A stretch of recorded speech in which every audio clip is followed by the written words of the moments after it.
Hello, everybody. I hope you're doing really well today. I'm Michelle Legaly. I am the creator of the Empaths and Sensitives Facebook group, and we're streaming into our group every Tuesday live at noon Eastern time. We also now stream into YouTube, which is awesome. You are welcome to leave any comments. I'll be able to see all of them. And if you're catching the replay, just say #replay. I am so glad to be here. We've been sick and like everybody else, we've been struggling. So I'm so glad to be back in action. If you are here with me live, would you please say hello in the chat?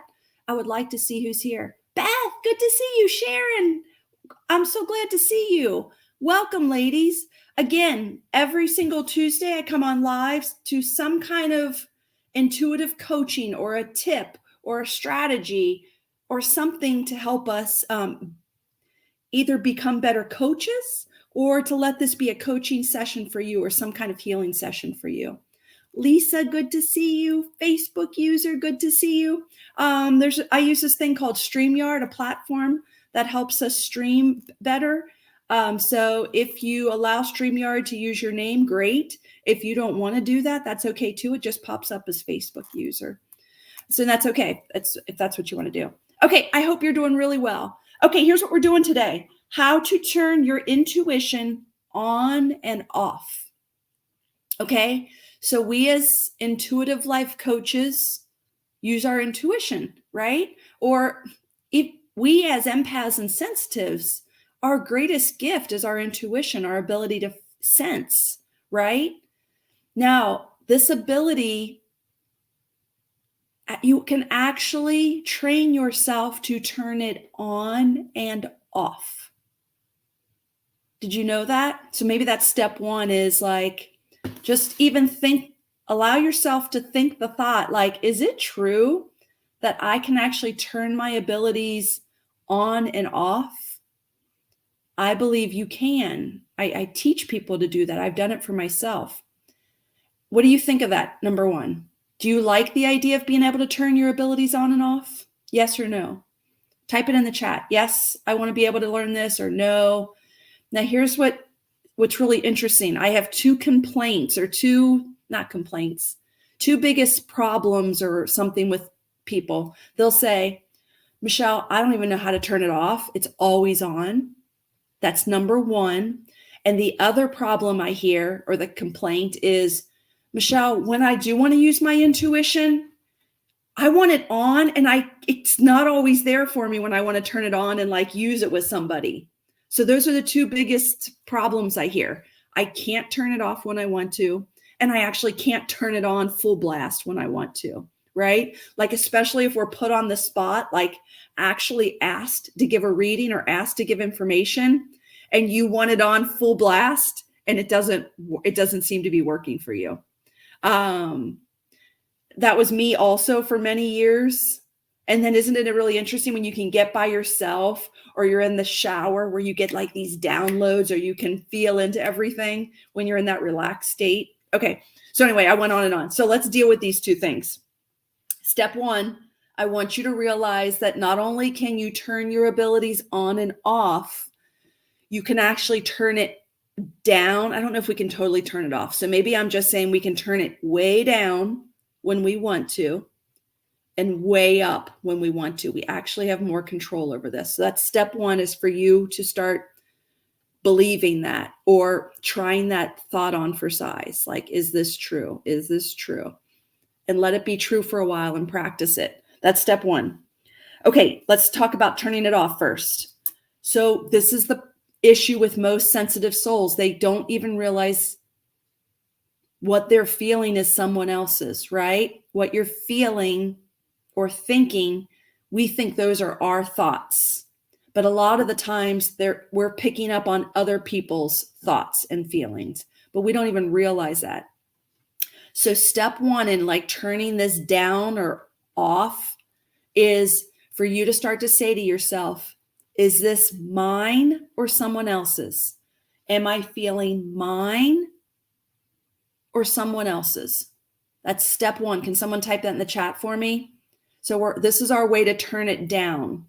First step is to ask yourself, is this thought mine or am I picking up on someone else's? Is this feeling mine or am I picking up on someone else's? Is the images I'm seeing and sensing or hearing for me, or is this someone else's stuff? Thank you, Sharon. Awesome, Amanda. Awesome. Okay, so that's step one. If you decide, after you ask yourself the question, if you decide that it's someone else's, I want you to let it go. I want you to lovingly release it. I want you to acknowledge the fact that it's someone else's and you release it back to them. How do we do this? This is a muscle you're going to build. The first time you do it, it'll feel like you're just imagining. It'll feel like it doesn't work, but you do it anyway. You keep, it's like lifting the weight. It's wobbly at first. And then once you do it, it becomes you build that muscle. So you're going to ask, is this mine or someone else's? If it's someone else's, here's what I do. I just say, I lovingly release it. Now, we as sensitive souls and as empaths, we want to try unconsciously and consciously, we try to take on other people's hurts, burdens, traumas, sorrows. It's the healer within us.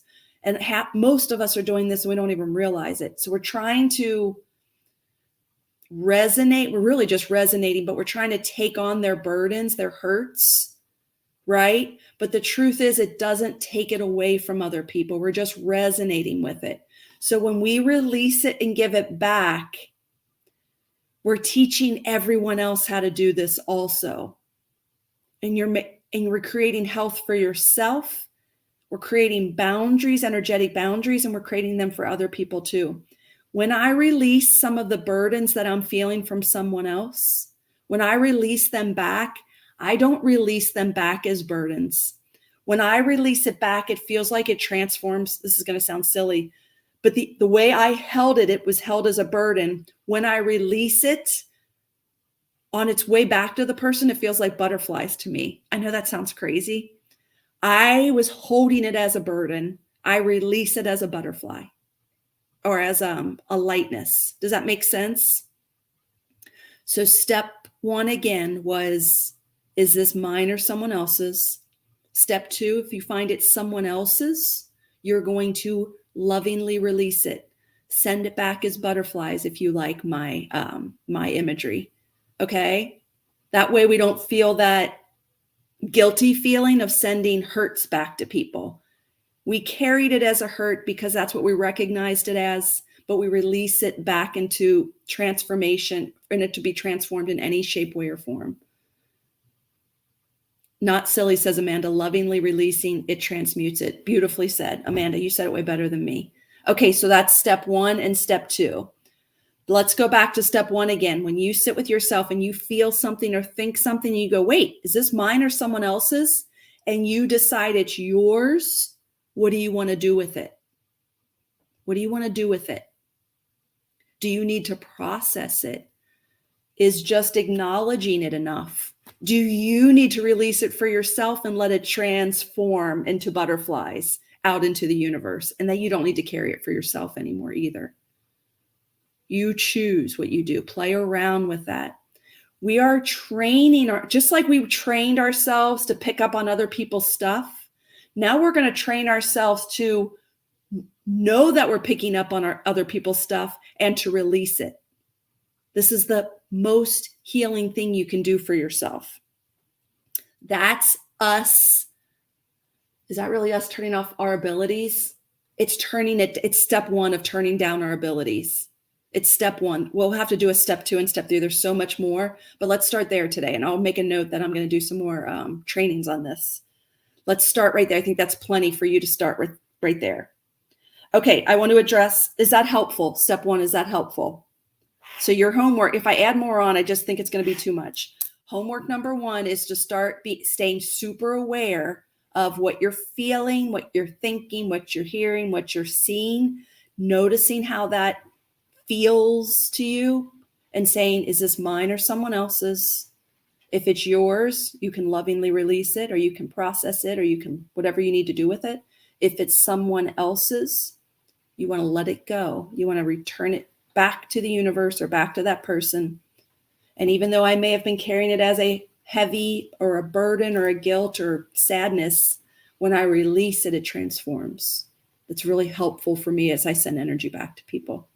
Okay, let's stop there with that. And I know I'm going to do some more training on really how to turn our abilities off, but that's step one. Okay, I want to go to this next piece.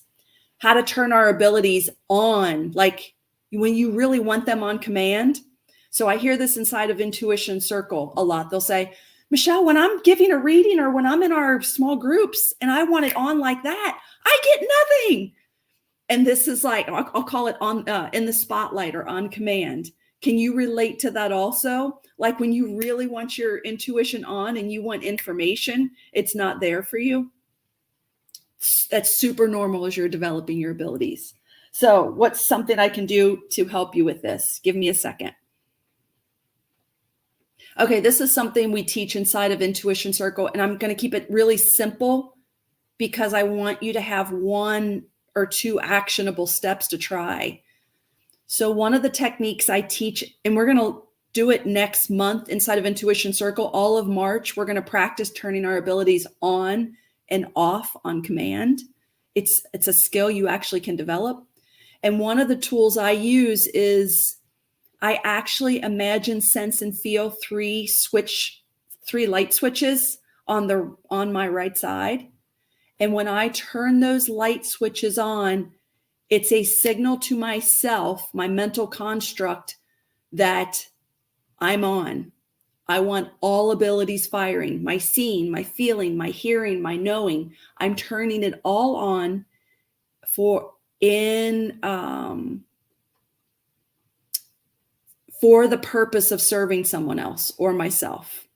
I'm actually on, I'm working. The other way that I turn my abilities on that might help you is I close my eyes. So when my eyes are open, I'm a normal person, like all of us, right? Like I'm living in the world, I'm eating, I'm drinking, I'm doing my work, I'm hanging out with my family. I'm living my human life. When I close my eyes, that means my intuition's on. I'm with a client, or I'm working on myself, or I'm meditating. I'm in that altered state of consciousness, and I have all cylinders firing the best I can. That's my other mental construct, or maybe it's a biological construct. When my eyes close, that means my intuition is all on, the best it can be. And even in that, when I'm working with a client, I might have my eyes closed. It might feel like nothing for a little bit. I might have nothing, no feelings, thoughts, images, hearing anything for a few seconds. And in the beginning, when you're first developing your intuition, that will trigger you. It will activate you. It will cause anxiety because you think you're getting nothing, and you'll think, I'm getting nothing. I have nothing to say to this person. I'm not getting anything. How can this be? I was so accurate in the shower. Like all that'll start overwhelming you, and it's really normal. And so one of the things that it's just a matter of practice. I guess I'm just going to say that. Okay, so here's what I want you to do for turning your abilities on. This simple exercise of closing your eyes, and that's when you use your intuition. If you don't like that because it's weird, then I want you to imagine, sense, and feel you've got a light switch to the left or right or in front of you or above you, anywhere you want. And when that light switch goes on, you have set the intention to serve using your intuition. Okay? Amanda says, yes, it takes practice. Awesome. She also talked about visualizing to connecting with the heart center. So good. So good. Okay. Any questions about that? I'm going to stop there because if I don't want to give you too much or you'll just be overwhelmed and not do anything. So you've got 2 practices now. Turning your abilities off. And the step is this mine or someone else's? If it's yours, you're going to process it or release it. If it's someone else's, you're going to lovingly release it and let it transmute into beautiful energy that can be sent back into the universe. That's turning it off or turning it down. And then turning your abilities on or amping them up. the thing I want you to do is either close your eyes, and that's your cue that your intuition is full on, or you're going to do the light switch. The first time you do any of this, you might think it doesn't work. The 10th time you do this, you're going to start noticing subtle differences. The 50th time you do these things, you've created a tool for yourself that you can rely on. The 100th time you do these tools, you'll even forget they're tools. They'll become second nature, a habit that you rely on and use. And people will start saying to you, how did you do that?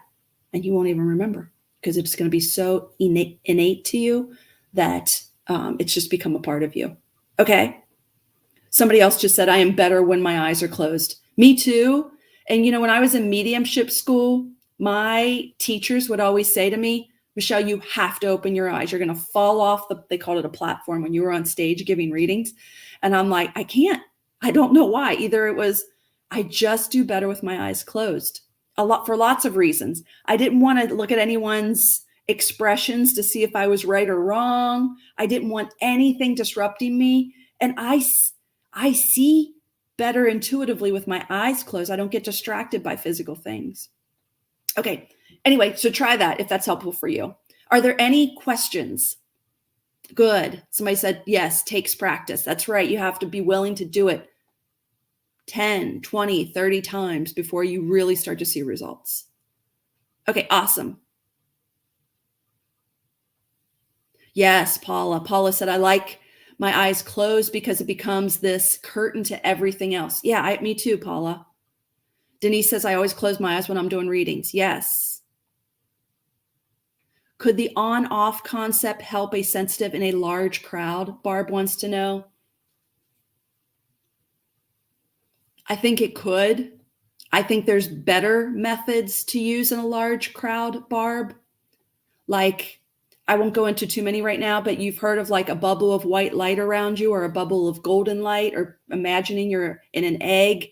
It's like some form of protection as you're in a big crowd is a better tool I think it's a better tool for large crowds. Is just feeling that separation between you and them. One more, I said I'm not going to do any extras because I don't want to confuse anybody, but I've got another good one too, Barb, that works for kids, but it works for adults too, in crowds or in classrooms. So I don't have to do this anymore because I'm better, but when I was really struggling with sensitivity and other people's emotions, I could imagine myself being a certain color. Like yellow keeps coming to my mind and green keeps coming to my mind right now. But so I guess I'm yellow, and I sit at home and I really feel that yellow, or I picture that yellow and I see me as yellow. And then everyone I'm with out in the world, I'm going to be the only yellow. And I go out into the world and I imagine someone else is green, or the entire crowd is green. And I start to watch to see if any green starts to penetrate my yellow. And as soon as it does, I push the green back and say, no, you got to go back to where you belong. And if I saw my yellow seeping into the greens, I would say, no, you got to pull back, stay in your yellow. Barb, those are way better tools or tactics for large crowds. Okay. If you, anybody here, like I don't always have, I only know what I know based on my experience. If you have a really good technique for dealing with being a sensitive and dealing with large crowds, please put it in the chat here for Barb and all of us. That would be so good. I just have what I know, but I'm, limited. But if we all added what we know, can you imagine how much wisdom we all get? That's the beauty of being together. I hope that's helpful today. I'll be back next Tuesday, even better than ever. I'm still like recovering from being sick, but each day it gets a little bit better. I'm not sure. I don't remember what we're doing next week, but I'll be here, just like I said, every Tuesday from noon to for about 15 or 20 minutes. So I hope this was helpful. Thank you so much, everybody. Oh, somebody was asked, this is what we're going to work on inside of Intuition Circle next month, turning our abilities on and off. And then we're also going to focus on every ability, the seeing, the feeling, the hearing, the knowing. And we're going to actually look at each of those abilities and see if we can turn them up, which I know we can because it's something, it's just a skill. If you're interested in that, please let me know. Just say me in the chat. We'll make sure we get you the link to Intuition Circle. It is my monthly membership for women who are interested in developing their intuitive abilities. Okay, thank you so much, everybody. Take care. Bye.